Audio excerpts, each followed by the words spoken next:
Now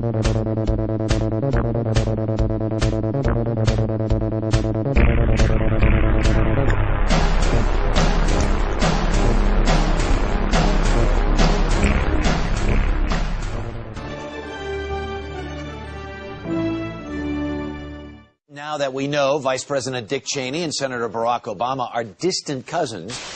In my book, there's a lot of genealogical research, you know, going back, Dick's family, my family, these heroic and amazing tales of people who went west.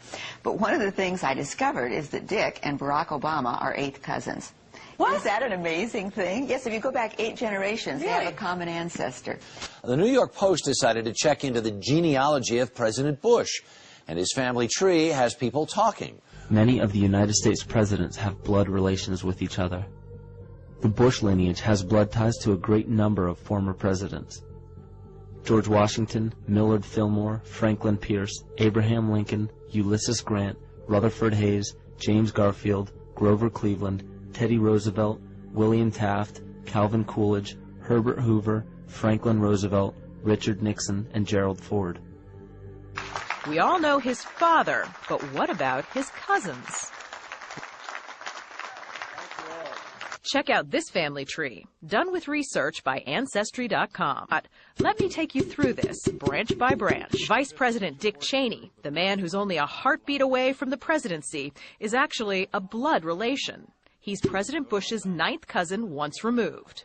Cheney's cousin Barack Obama is also Bush's 11th cousin, and the 9th cousin of Brad Pitt. In either of those first 2 books, though, who knew you and Dick Cheney cousins? You know, listen, I don't think I'm going to family reunion. I don't know how I'll be greeted. Michael Tessarion points out in his work that Bush is closely related to every European monarch on and off the throne, and has kinship with every member of Britain's royal family. Bush's family tree can be documented as far back as the early 15th century. He has a direct descent from Henry III and from Henry VIII's sister Mary Tudor. He is also descended from Charles II of England. What if we were to tell you that American presidents aren't chosen by ballot, but instead by blood? Look, there's a... That's right. The candidate with the bluest blood has won the race for president every time. And according to a man who writes things on the internet, 33 U.S. presidents are descendants of Emperor Charlemagne. What's up? What's up? What's up? What's up? Who is it? And it doesn't stop there. These guys aren't just related to royalty, they're related to each other. But we're only just getting started. President Lincoln was President Bush's 7th cousin 5 times removed, and Bush shared more than just a ballot with John Kerry. That's right, they're 9th cousins twice removed. Princess Diana was Bush's 11th cousin twice removed. But, no, you know, these folks have been doing all these genealogies on me, and right. You know, they've found all sorts of strange connections. This has got to be the strangest thing. Well, listen, if you go back far enough, yeah. You know, you got all kinds of crooks and thieves in your family. Incest was practiced by ancient Egyptian royalty.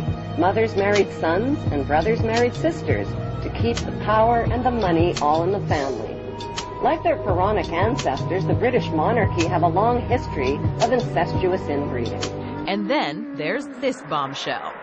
Happy birthday, Mr. President. Sure, she may have been singing to JFK, but what about GWB? He is, after all, her 9th cousin, 3 times removed. Clinton's related to Ford, Bush is related to Cheney, and guess who Cheney's related to? That's right, Barack Obama. What did you make of that story? For those who don't know this, so Lynn Cheney, the vice president's wife, has been doing some genealogy connected to her latest book, and lo and behold, way back, what, 8 generations ago? 8 generations or you something. and Mr. Cheney apparently have some distant relative in What did you make of that story when it came? You know, I actually knew about it because somebody had done some genealogy before, and they had sent it to me, this long sheet, and, you know, had all these famous names, you know, Mark Twain and this and that and the other, and then Dick Cheney, and I took a pause. You know, I just said, well, you know, as long as he's okay with it, I'm okay with it too, because I'm not going to stop talking about these messed up policies in Iraq. just because your cousin. Yeah, we're not kissing cousins, as they say. And we also find that George W. Bush is a direct descendant of Godfrey de Bouillon. Godfrey was the first king of Jerusalem after he recaptured it from the Saracens, which was the name for the Islamic faith during the Middle Ages. It is interesting to note that the current occupation of the United States in the Middle East was re-established by the same family, George Bush Sr. in 1991, and again by George Bush Jr. in 2003.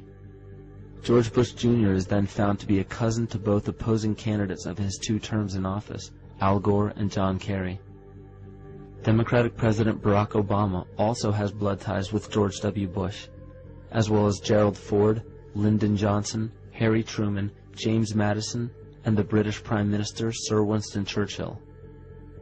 On the opposing side of the 2008 presidential ballot, John McCain is descended from Robert the Bruce, King William I of Scotland, and also Godfrey the Bullion.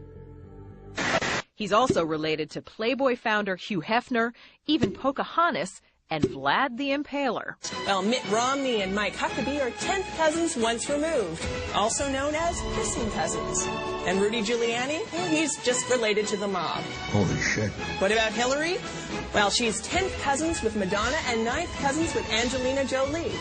I did not have sexual relations with that woman. And of course, Barack Obama has said he doesn't think he and Cheney are kissing cousins, but Brad Pitt says if it's true, he's in great company.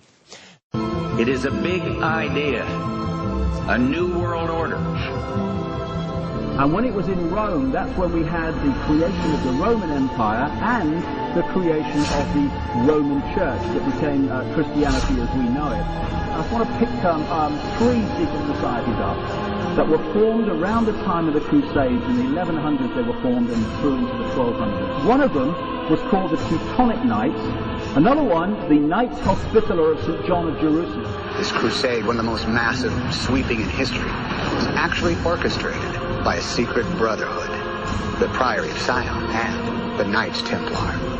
19th century, artifacts and things were found, signs were found that the Templars had been under Temple Mount.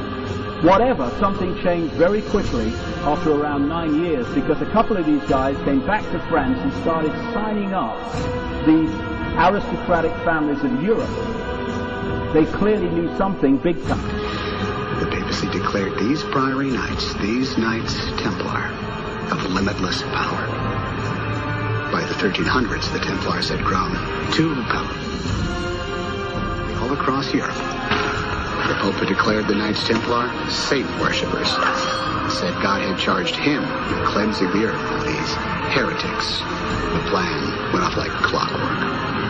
The Templars were all but exterminated.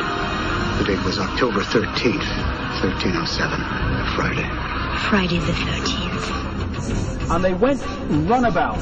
They almost certainly went to the Americas, because the knowledge of the Americas existed and goes back a long way in the secret knowledge line. By the name of Adam Weishaupt forms a secret society known as the Order of the Illuminati. Charles Taze Russell, who created the Jehovah's Witness movement, along with others, Merovingian bloodline, buried under a pyramid in America.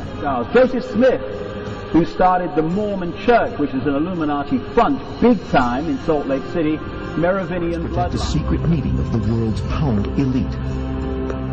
At Yale University, the scions of America's first families confess their sexual exploits from a gruesome coffin. In a smoke-filled room, a handful of power brokers manipulate the global economy. On May 14th, 1948, the State of Israel is reborn. Personally, I do not believe that the Bible addresses such issues as symbolizing fascism comes out of the Roman Empire, because these rods symbolize individuality tied together, ruled by the axe head here.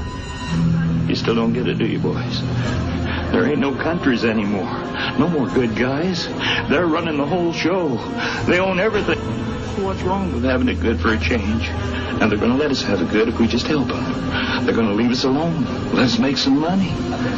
You can have a little taste of that good life, too. Now, I know you want it. Hell, everybody does. You do it to your own kind. What's the threat? We all sell out every day. Might as well be on the winning team. Satan's greatest trick was convincing man he didn't exist.